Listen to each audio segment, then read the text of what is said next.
신규식. 임시정부의 국무총리 대리와 외무총장으로서 동분서주했지만 임시정부 내에서 파벌 싸움이나 벌이는 한심한 모습을 보고 43세의 나이에 스스로 목숨을 끊었다. 1905년 겨울 창덕궁 앞의 진골의 한 초가에서 소동이 일어났다. 26세의 청년 하나가 문을 걸어 잠그고 사흘을 굶은 끝에 독약을 마시고 신음하고 있었던 것이다. 이 청년의 동정을 살피던 식구들은 문을 부수고 들어가 죽기 일보 전에 물을 입에 떠넣는 등 부산을 떨고 의사를 불러왔다. 어쨌거나 그의 목숨은 살아났다. 그런데 독기운으로 한쪽 눈이 멀었다. 애꾸가 된 것이다. 이 청년의 신규식, 이른바 을사조약이 맺어져 우리나라가 일본의 보호국이 되자 신규식은 오적의 집을 참나무 몽둥이를 들고 찾아가 한바탕 소동을 벌인 끝에 집에 돌아와 순국을 결심했던 것이다. 그러나 목숨은 부지되었고 오른쪽 눈만 멀게 된 것이다. 이에 신규식은 스스로 호를 예관이라 했다. 흘겨본다는 뜻이다. 애꾸눈으로 평생 일본 놈을 흘겨보기로 한 것이다. 충청도 청원 출신의 신규식은 보한제 신숙주의 후손으로 1879년에 태어났다. 그는 일찍이 관립 한의학교에 입학하여 신교육을 받았다. 그러나 이 교장의 학감 김규대가 친일파여 또 부정을 일삼았기 때문에 동맹 휴학을 주동했다가 퇴학을 당하였다. 이어 1901년 육군 무관학교에 들어가 군인이 되어 나라를 구해보겠다는 결심을 굳혔다. 그러나 일본 침략의 마수는 무관학교에도 스며 있었다. 그래야 그는 조성환과 함께 친일 교관에게 수업 거부를 일으키기로 했다가 계획이 탄로났다. 그는 고향으로 도망했다가 다행히 사면되어 1902년 2기생으로 무관학교를 졸업했고 곧 참의, 오늘날의 소위가 되었다. 그러나 이 나라를 지키는 군인의 길을 걷기에는 현실은 너무나 암담했다. 나라는 기울고 있었던 것이다. 그는 군복을 벗고 고향으로 돌아와 교육으로 백성을 깨우쳐야 한다고 생각했다. 그래야 그는 온갖 노력을 기울인 끝에 자금을 마련해서 고향 질마루에서 덕남사숙을 설립했다. 그리고 이곳에서 어린이와 부녀자들에게 글을 가르치고 나라의 혼을 심어주는 일에 한때 열중했다. 이럴 즈음 이른바 을사조약이 맺어졌던 것이다. 그래서 서울로 올라와 새로운 활동을 벌였다. 그는 오적 암살에 가담하기도 했다. 구한국 군대를 해산하려 하자 박승환의 자살을 계기로 무기를 들고 일어났다. 그는 부위의 계급으로 부대를 이끌고 대한문까지 진출했다. 이에 일본 군대가 출동해서 교전을 하다가 밀려났다. 아무튼 일본의 계획대로 우리의 군대는 해산이 단행되었고 신규식도 군복을 벗었다. 그가 한숨으로 나날을 보낼 적에 상관이었던 윤치성, 이 사람은 윤보선 전 대통령의 작은아버지로 참령을 지낸 사람이라네요. 윤치성의 권유로 군인 퇴직금을 모아 회사를 차렸다. 곧 광업주식회사를 단성사 앞에 차리고 그 격리 책임자가 되었다. 그는 각 지방의 물건을 사와 파는 일에 열중하면서 한편으로는 대환자강회, 대한협회 같은 단체에 가담하여 민권운동을 통해 독립투쟁을 전개하기도 했다.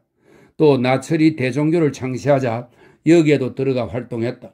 또 그는 중동학교의 3대 교장이 되어 이세 교육에도 열중했다. 이러는 가운데 1910년 나라는 완전히 망했다. 신규식은 국내에서의 활동보다 망명하여 독립투쟁을 전개하는 것이 더 효과적이라고 생각했다. 그는 동지 조성환, 박찬익과 망명을 결정하고 이들 셋이 결의 형제를 맺었다. 망명 자금은 신규식이 준비하기로 했다. 신규식은 그가 처분할 수 있는 재산을 챙기고 광업회사에 돈을 몽땅 거두고 친지들을 설득하여 원조를 받은 끝에 2만여 원, 쌀 한 가마니에 1원 50전 할 때니까 상당히 큰 돈이네요. 2만여 원을 마련했다. 특히 광업회사에서 돈을 횡령한 것이다. 1911년 초봄 그는 독립자금을 꾸려 압록강을 건넜다. 그가 탄 조각배가 만주 땅 갈대숲에 대어졌을 적에 그는 마지막 보는 고국의 산천을 새벽의 빛을 타고 바라보았다. 이것이 그가 마지막 바라본 조국의 산하였다. 그는 천신만고를 거듭한 끝에 상해에 도착했다. 당시 상해에는 30여 명의 정도의 우리나라 사람들이 망명해 와서 있었지만 독립투쟁은 엄두도 못 내고 하루하루 살아가기에도 급급했다. 뿐만 아니라 나라 이름 백성이라고 중국인들은 한국인을 가리켜 꺼우리 팡스, 고려의 개라고 경멸하고 있었다. 이런 환경에서 그는 고국에서 한때 배운 중국의 실력을 발휘하여 중국 인사들과 접촉했다.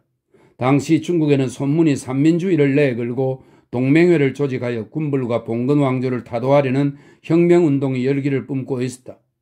그는 이 동맹회에 가입했고 이름도 신성으로 고쳤다. 이제 신성은 동맹회를 실질적으로 이끄는 진기미, 송교인과 친분을 두터이 했고 이들의 주선으로 그는 손문을 상해에서 만났다. 그는 손문의 혁명운동에 적극 참여하기로 하면서 혁명운동이 성공하면 우리나라의 독립운동을 적극 돕겠다는 약속을 받아냈다. 1911년 10월 중국의 청년 장교들이 중심이 되어 신공화제의 기치를 내걸고 무창에서 기이하자 이 불길은 곧 전국으로 번졌다. 이에 손문은 입헌제를 골자로 한 임시약법을 선포하고 임시정부를 수립, 그 총통에 취임하여 청조 타도의 기세를 올렸다. 신성은 여기에 가담하여 혁명의 필요성을 널리 알리고 민중의 참여를 권하는 홍보 임무를 맡아 밤낮을 뛰었다. 이듬해 이 혁명운동이 원색의 배반으로 좌절되자 상해에서 민권보호를 발행하여 혁명을 알리고 원세계를 공격했는데 신성은 자금 1만 원을 여기에 희사했다. 이 때문에 신성은 원색의 미움을 받아 쫓기는 몸이 되었다. 그는 진기미의 주선으로 상해, 프랑스 쪽의 의양리로 몸을 피했고 이어 의양리에 집을 마련했다. 이래하여 이곳이 임시정부 30년의 터전이 되었다. 이때쯤에는 고국에서 속속 상해로 망명오는 인사들이 많았다. 신서구, 박은식과 같은 원로와 신성모, 이범석 같은 청년들이 밀어닥쳤는데 의양리 신성의 집은 이들이 여관처럼 모이는 곳이 되었다. 그는 박은식과 함께 우리의 망명 인사들을 모아 동제사를 조직했다. 독립투쟁을 효과적으로 벌이기 위해서였다. 동제사의 총재는 박은식, 이사장은 신성이 되었고 이때 여기서 활약한 인사들은 홍명희, 문일평, 변영만, 김규식, 정인보 등이었다. 동제사는 임시정부가 들어서기 전까지는 우리의 공식단체로 독립투쟁은 물론 직장의 알선, 중국학교 입학 주선 등의 큰 역할을 했다.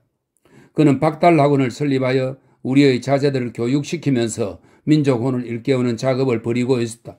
또 일본의 대화주의를 극복하고 민족주의를 설명하는 일과 자아를 상실하고 있는 청년들을 분기시켜야 한다고 생각했다. 이렇게 하여 구상된 것이 명저 한국혼이었다. 그는 한국혼을 집필하면서 마음이 죽어버린 것보다 더 큰 슬픔이 없고 나라가 망한 원인은 이 마음이 죽은 탓이라고 앞에 썼다. 그리고 이어 이렇게 쓰고 있다. 신지식인을 안호라는 학자들도 고전을 말하게 되면 만이산의 제천단은 모르면서도 이집트의 금자탑을 자랑삼아 이야기하며 새로운 기구를 이야기하면 정평구가 만든 비행기는 몰라도 멍불이 발명한 기구를 말하고 인쇄활자는 반드시 독일과 화란만을 일컬었지 그보다 수백 년이나 앞서서 만들어진 신라 고려는 이야기할 줄 모르며 문장을 배우고 글귀를 따지는 데 있어서도 200이나 두보만 숭상하였지 우리 고유의 학설이나 문학은 배울 바 못된다고 하였으며 위인의 은행을 말하게 되면 워싱턴이나 넬슨만 알았지 우리는 기왕의 철인 글사들은 말할 바 못된다고 하였다. 나도 200두보의 문장을 사랑하지 않음이 아니며 워싱턴이나 넬슨의 훈업을 숭배하지 않음도 아니지만 다만 우리 동포들이 자기 것을 버리고 남의 것만 쫓음을 원치 않는 바이다. 어찌하여 우리나라 사람들은 망령되게 스스로 얕잡아보는 근성과 책을 들추면서도 조상을 잊어버리는 기풍이 아직까지도 변하지 않는 것인지 참으로 비통한 일이다. 내가 존경하는 늙은 학사님들과 신진 학도들이여 주자의 두 무릎을 꿇고 감히 스스로 한 발자국도 옮기지 못하는 것은 겨우 남이 베앗은 침을 핥는 것이며 온몸을 서양의 사주에 적시는 것은 그 껍데기를 알기도 전에 먼저 나의 정신부터 장사 지내는 것이다. 그는 계속해서 일본의 죄악을 열거하고 우리의 자세를 강조했다. 참으로 명문이었고 민족 정신이 살아 꿈틀거렸고 기백이 하늘을 찔렀다. 오늘의 우리도 읽어 음미해 볼만하다. 이 글은 1914년 11월 19일에 완성을 보았다. 성은은 이범석 등 많은 청년들을 중국의 학교에 보내 교육시켰고 뒤에는 신성모, 윤보선 등을 영국으로 유학 보내기도 했다. 1918년 11월 윌슨이 독일과의 강화조약의 안건으로 민족 자기를 선포했다. 이어 신성은 선우혁, 장덕수 등의 청년들을 불러 동경의 유학생과 국내의 학생들에게 연락하여 독립선언에 참여하라는 글을 보냈다. 어쨌든 독립선언을 위한 운동은 여러 갈래로 일어나 끝내 3.1운동이 터졌다. 그리고 3.1운동 후 상해에는 독립지사들이 속속 몰려들었고 이어 상해 임시정부가 수립되었다. 그러나 임시정부의 주도권을 놓고 파벌이 이루어져 서로 암투를 벌이자 그는 처음에는 참여하지 않았다. 임시정부가 어느 정도 파벌을 정리하여 1919년 9월 국무총리제를 대통령대로 바꾸자 그는 법무총장이 되었다. 이동휘가 이승만의 반기를 들고 노령으로 가버리고 이어 이승만도 미국으로 가자 그에게 국무총리 대리가 주어졌고 이어 외무총장까지 겸임하게 되었다. 그는 동분서주했다. 그는 손문의 북벌 서사식에도 특사로 참여했고 임시정부의 어려운 재정을 꾸리기에 여념이 없었다. 그러나 파벌은 수그러들지 않았다. 이런 마당에 그의 불면증은 더욱 심해졌다. 그는 나라 잃은 백성들이 파벌 싸움이나 벌이는 한심한 모습을 보고 하나의 결심을 굳혔다. 산불이 시작되었다. 먹지 않고 말하지 않고 약을 쓰지 않는 것이다. 동생 건식 등이 보다 못해 학문으로 링겔을 놓았으나 그는 완강히 거부했다. 산불이 시작된 25일째 그는 마지막 남은 목숨을 호흡 단절법으로 끊고 세상을 버렸다. 1922년 9월 25일 43세를 일기로 예관 신규식이 순국한 것이다. 그 이후에는 프랑스 조계에 있는 홍교 만국공원에 안장되었다. 근래 그 이후에를 중공당국과 교섭하여 고국으로 모셔오는 일을 당국에서 추진한다고 한다.